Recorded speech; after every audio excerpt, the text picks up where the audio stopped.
everybody, it's Audra. So, succession planting, what is it and why should I be doing it?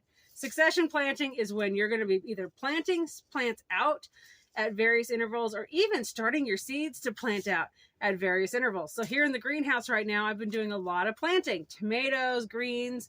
Those are things I really, I succession plant the heck out of these, and a variety of other plants. It's not just these, but these guys are perfect examples for two different types of rotations that I have. So tomatoes, I plant these every 2 weeks here in the greenhouse. I do not start any directly in the soil outside. It just has not worked. In the 20 some odd years that I've been gardening, I mean, I've had some volunteers that did pretty well, but let's face it, they just don't put on the amount that my started plants do. It's just the way it is here in Idaho. Our growing season is so funky.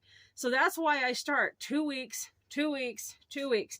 And as they grow, I'll take them out of their seed pod. I'll put them in a bigger pot. So that's up potting. I'll pot them up to a bigger one. And then they might need another bigger one before they can finally go out. Or I'll even put them in a big, gigantic pot and do some container growing. Another one that we're going to be doing is a lot of greens. Now, our window here in Idaho for growing greens, and actually even brassica type family, cabbage, cauliflower, Brussels sprouts, broccoli, things like that, we have a really, honestly, a narrow window here in the springtime because we'll be nice and cool. They'll be happy as can be.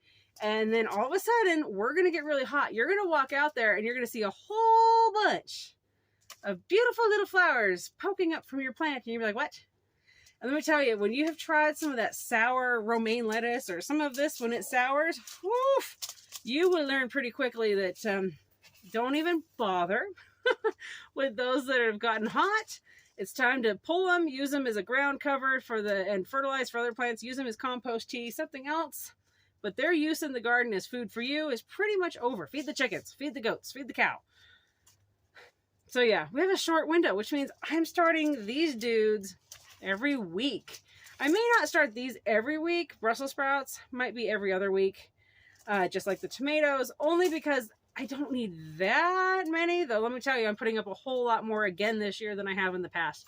So I don't know, I might be tinkering with it. But greens, things like that, even some of the herbs, they're weekly, just so I can continue that harvest. So the whole idea behind succession planting, a longer harvest, an earlier harvest, a later harvest, if I get hit by a really bad pest issue, I hopefully have had some before I started, or I have more to replace that. Let's say I end up with a disease, a fungus, a who knows what, and it wipes out. Well, now I can take that section of the garden, I can wipe it clean, and I can plant somewhere else, hopefully, or I can do my best to amend before I plant again. So succession planting is like this really nice fail-safe insurance for your garden, even, where you've got that chance to be like, okay, I need to grow tomatoes. I cannot tell you how many tomatoes I grow. We grow hundreds of tomato plants at this point because of how many tomato products I put up between canning, dehydrating, freezing, powdering, you name it. Tomato is a huge base for most of my cooking in the kitchen. It just is. And so these guys, I have to make sure, I have to ensure, I have to give myself that insurance. And so succession planting is my insurance that I'm going to have that crop. Now that's the same thing right now in early spring with these greens. This is what's known as a hungry gap. There's not a whole lot growing. Some of the things are starting to pick up here in the area. But honestly, if you're foraging or if you're even have overwintered in a regular standard garden, your pickings are very slim. So the idea is as we go into the hungry gap right now, you can grow fast items like radishes, spring onions, kale, lettuce, Swiss chard. What else? There's a whole list, right?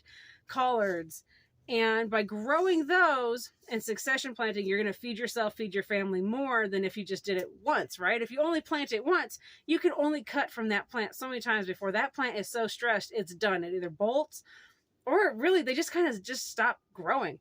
So to give those plants a break, that's another reason why we succession plant. We're going to plant more so they have a better break and you get better growth that way. So there you go, guys. In 2023, consider succession planting for your best garden yet.